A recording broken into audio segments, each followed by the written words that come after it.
ETF index mutual funds నేర్చుకుని stock మార్కెట్లో రాణించాలనుకుంటున్నారా? వెంటనే ఈ నెంబర్కి కాల్ చేయండి.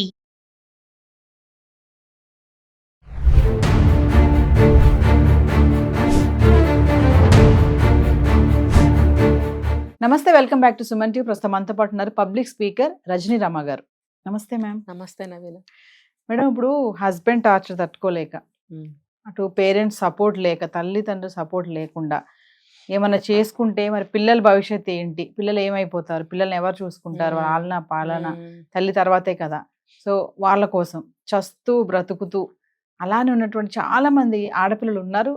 చూస్తున్నాం, కొంతమంది బయటకు వస్తున్నారు, కొంతమంది రాలేక లోపల ఉన్నటువంటి వాళ్ళు కూడా ఉన్నారు. ఒక్కసారి మరి వాళ్ళ గురించి మాట్లాడుకుంటే ఎలా వాళ్ళు ధైర్యంగా ముందుకు రావాలి అంటే, అవన్నీ తట్టుకొని వాళ్ళకి సపోర్ట్ ఎలా ఉండాలి అంటే ఏం చెప్తారు? అంటే ఇందులో 2 పాయింట్స్.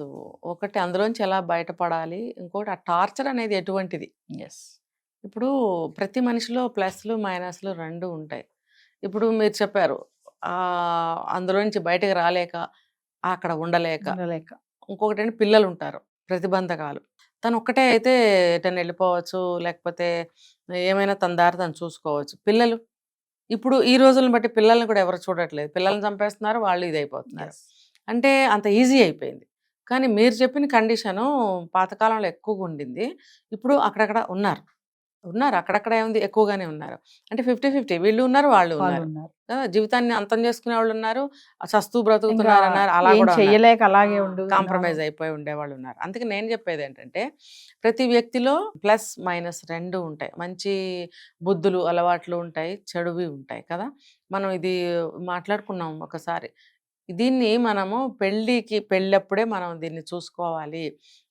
పెళ్లి చేసే ముందే ఒక మంచి సంబంధం చూసేటప్పుడు వాళ్ళ పూర్వాపరాలన్నీ తెలుసుకుని మినిమం చేయాలి.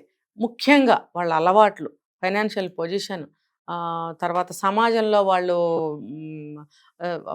బయట మనుషులతో వాళ్ళు ప్రవర్తించే కలిసిమెలిసి ఉండే తీరు, ఇవి ఇంపార్టెంట్గా తెలుసుకోవాలి. కొంతమంది గయ్యాళి గంపలుగా ఉంటారు, ఇరుగు పొరుగులతో మంచిగా ఉండరు, వాళ్ళ దగ్గర అంత డబ్బు ఉండదు, బుద్ధులు సరిగ్గా ఉండవు, మనిషి కనపడితే ఖర్చేద్దామనే. ఇలా ఉన్నప్పుడు తెలుసుకోవడం అనేది అవసరమా లేదా? వాళ్ళ ఇళ్లలో పిల్లల్ని ఇవ్వాలన్నా తెచ్చుకోవాలన్నా 2 సమస్యగానే ఉంటాయి. వాళ్ళకి చాలా కష్టంగా ఉంటుంది. అయితే పెళ్లి చేసే ముందే ఇవన్నీ ఒకసారి గట్టిగా వాకప్ చేసుకుని మనం సంబంధం అనేది కుదుర్చుకోవడం అనేది నెంబర్ 1. తర్వాత సరే ఎన్ని మైనస్లు లేవు, ఏవో కొన్ని ఉంటాయి అనుకోండి, అప్పుడు మనం పెళ్ళి జరిగిన తర్వాత కొంచెం మాట్లాడుకోవాలి ఇద్దరు కూడా. ఫస్ట్ భార్యాభర్తలు, ఇది కూడా మనం చేసాం ఒక వీడియో. ఏంటి నీ యొక్క ఇదేంటి, నా యొక్క ఇదేంటి అని ఇద్దరు మాట్లాడుకోవాలి. ఒకళ్ళ అలవాట్లు ఒకళ్ళు తెలుసుకోవాలి, ఒకళ్ళ ఇష్టాలు ఒకళ్ళు తెలుసుకోవాలి, ఇలాంటివి చేసుకోవాలి. తర్వాత అయినా కూడా తర్వాత కుటుంబంలో ఇలాంటివి వచ్చినాయి, అతను మంచివాడే, బాగున్నాయి, లక్షణాలు బాగున్నాయి, డబ్బు బాగానే సంపాదిస్తున్నాడు, ఏదైనా చెప్తే నా మాట వింటాడు, నా ఇష్టాన్ని గౌరవిస్తాడు అనుకున్నప్పుడు కూడా తర్వాత రన్నింగ్ లైఫ్లో కొన్ని బయట పడినాయి అనుకోండి, అప్పుడు ఏం చేయాలి అని అంటే, అతనిలో కొన్ని ప్లస్లు ఉన్నాయి కదా. ప్లస్లు ఉన్నప్పుడు ఆ ప్లస్లు చూసుకుని మనము మనకి అనుకూలంగా మార్చుకుని, ఎక్కువగా అలాంటి వాళ్ళని ఇరిటేట్ చేయకుండా కొన్ని సర్దుకుపోవడం. ఈ సర్దుకుపోవడం అనేది మేజర్ పాయింట్ అండి. ఈ సర్దుకుపోవడం ఉన్న దాంట్లోనే. ఇప్పుడు అతను కొంచెం వ్యసనపరుడయ్యాడు, లేదు ప్రతిదానికి కొంచెం, అప్పుడు లేకపోవచ్చు, కొంచెం వయసు పెరుగుతూ ఉండేటప్పటికి నేను ఇదే చెప్పాను, వయసు ప్రకారంగా మెంటాలిటీ మారుతుంది, అభిప్రాయాలు మారుతాయి, అలవాట్లు మారుతాయి. ఇవన్నీ ఉన్నప్పుడు ఖచ్చితంగా ఇచ్చే ట్రీట్మెంట్లో కానీ బిహేవియర్లో కానీ చేంజెస్ వస్తాయి. అది యాక్సెప్ట్ చేయాల్సిందే ఇద్దరిలో, భార్యలో అయినా భర్తలో అయినా.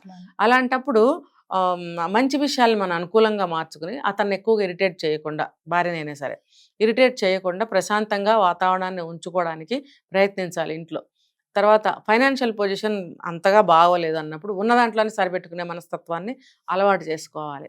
ఏ విషయంలో అతను ఇరిటేట్ అవుతున్నాడు లేదా భార్య ఇరిటేట్ అవుతుంది, ఆ విషయాన్ని ఎక్కువగా కదపుకోకూడదు. ఏదైనా ఎప్పుడైనా మూడ్స్ బాగున్నప్పుడు మాత్రమే ఒకటేసారిగా డామ్ అని ఓపెన్ చేసేయకుండా, మూడ్ బాగున్నప్పుడు ఒక చిన్న మొక్క అడగాలి, ఫేవర్గా ఖచ్చితంగా జవాబు వస్తుంది. ఆ ఫేవర్గా వచ్చినప్పుడు వెంటనే చేంజ్ చేసుకోండి. అలాగే ఇంకొక చిన్న విషయాన్ని ఫేవర్ చేసుకోండి. ఒకటేసారి మీరు అన్ని గుమ్మరిచ్చేస్తే అతను భరించలేడు. ఎందుకంటే అతను ఇరిటేట్ అవుతున్నాడు, ఫైనాన్షియల్ పొజిషన్ బాగాలేదు, అది పాసిబుల్ అవ్వదు అక్కడ. కొంచెం వ్యసనాలు ఉన్నాయనుకోండి, ఆ వయసు రీత్యా వ్యసనం ఏదన్నా వచ్చింది, తాగడమో సిగరెట్టో, ఆ ఇదిలో ఉంటారు, ఒకలాంటి పిచ్చి పిచ్చిగా ఉంటుంటారు వాళ్ళు. ఏం చెప్పాలంటే కోపం వస్తూ ఉంటుంది వాళ్ళకి, టైంకి అది పడకపోతే కోపం వచ్చేస్తుంది, అది ఇంట్లో వాళ్ళ మీద చూపిస్తారు. చూపించినప్పుడు అది ఒక టార్చర్ కింద తయారవుతుంది వీళ్ళకి.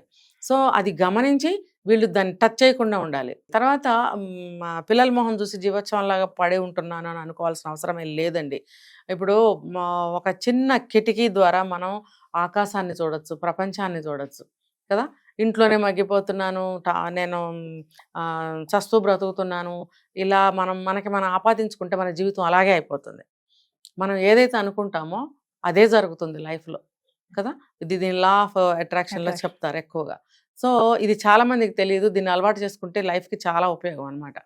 అయితే అలా అనుకోకుండా ఉన్న దాంట్లోనే నేను సరిపెట్టుకుంటున్నాను, నా భర్త అన్ని కాకపోయినా కొన్ని చేస్తున్నాడు అనేటువంటి ప్లస్ పాయింట్లను ఎప్పుడైతే మనము అవైల్ చేసుకుంటామో, ఒక పక్క నుంచి అతను అనారోగ్యం చేసింది ఒక 40 ఏళ్ళు వచ్చాక, అది కూడా అతను మైనసే చెప్పలేము. పెళ్ళికి బాగానే ఉన్నాడు, ఇప్పుడు వచ్చింది, దాన్ని మనం యాక్సెప్ట్ చేయాల్సిందే. అంటే మైండ్ ని మనం స్ట్రాంగ్ గా ఖచ్చితంగా మైండ్ సెట్ చేసుకుంటూ వెళ్ళాలి. నేను అదే లైన్గా చెప్తున్నా. ఇప్పుడు పిల్లల్ని మరి అతనికి హెల్త్ బాగోలేదు, లేకపోతే ఏవో వ్యసనాలు వచ్చాయి, లేకపోతే జీతం సరిపోవట్లేదు, ఏదో చికాకుల్లో ఉన్నాడు, నువ్వేం చేస్తున్నావు? నీకు చేతనైతే నువ్వు కూడా నీ తరఫున సంపాదించగలిగితే, ఆల్రెడీ సంపాదిస్తుంటే దాంతో కూడా నువ్వు ఇల్లు నడపచ్చు. ఇంకొకటి, పిల్లల్ని నువ్వు పెంచొచ్చుగా. ఇప్పుడు అతను కావాలని దూరం అవ్వట్లేదు అనుకోండి, ఫర్ ఎగ్జాంపుల్ అతనికి ఆ పరిస్థితుల ద్వారా అతను కొంచెం దూరం ఉండాల్సి వచ్చింది. భార్య, తల్లి పాత్ర కూడా ప్రధానమే కదా, తను పెంచొచ్చు కదా. తను కూడా ఏడుస్తూ కూర్చుని తను కూడా పిల్లల్ని పట్టించుకోకుండా ఉంటే ఇంకా నరకం అయిపోతుంది, ఇంకా దుర్భరం అయిపోతుంది ఆ పరిస్థితి. పిల్లలు అనవసరంగా అన్యాయం అయిపోతారు. కాబట్టి తల్లి త్యాగం చేయాలి. భర్తని కొంచెం ఆ పరిస్థితిని చూసి అతని నుంచి ఏదైనా పొందాలంటే పొందొచ్చు. ఇంకా నీకు మార్చుకోవటం చేతనవుతుంది, నీ మాట అతను వింటాడు అనుకుంటే ఆ ప్రయత్నం చేయొచ్చు. అంతేగాని నేను ఒక్కదాన్ని ఎందుకు చేయాలి, నా వల్ల ఏమవుతుంది, నేను జీవోత్సవంలో ఉన్నాను, చస్తూ బ్రతకాల అనే ప్రశ్నలు ఎప్పుడైతే వేసుకుంటామో అదే జరుగుతుంది. అంటే ఛాలెంజింగ్ గా తీసుకొని అన్నిటిని దాటుకుంటూ రావాలి. బాధ్యత అండి, ఒక బాధ్యత అది.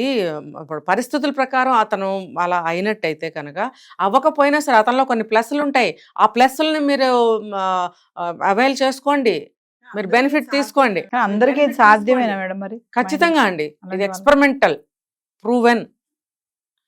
అది సినిమా కాదు, నేను ప్రతిసారి చెప్తా, ఇది సినిమా కాదు, జీవితంలో మనం చేయాల్సిన ఎన్నో ఉంటాయి, అందులో ఇది కూడా ఒకటి.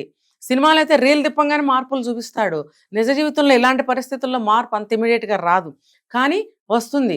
కొన్ని విషయాల్లో వెంటనే వస్తుంది, కొన్ని విషయాల్లో లేట్ అవుతుంది, కొన్ని జరగకపోవచ్చు. కానీ ఆ దొరికిన కొన్ని వాటిలతోనే నువ్వు ముందుకెళ్ళాలి, నీవి కూడా కలుపుకొని.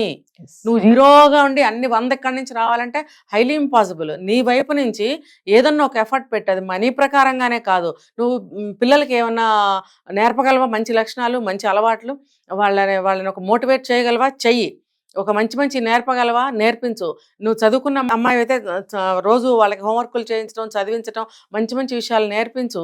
ఇలా నువ్వే అంతా అన్న ఒక ధైర్యాన్ని పిల్లలకి కల్పించు, నీ మాట వినేలాగా చేసుకో.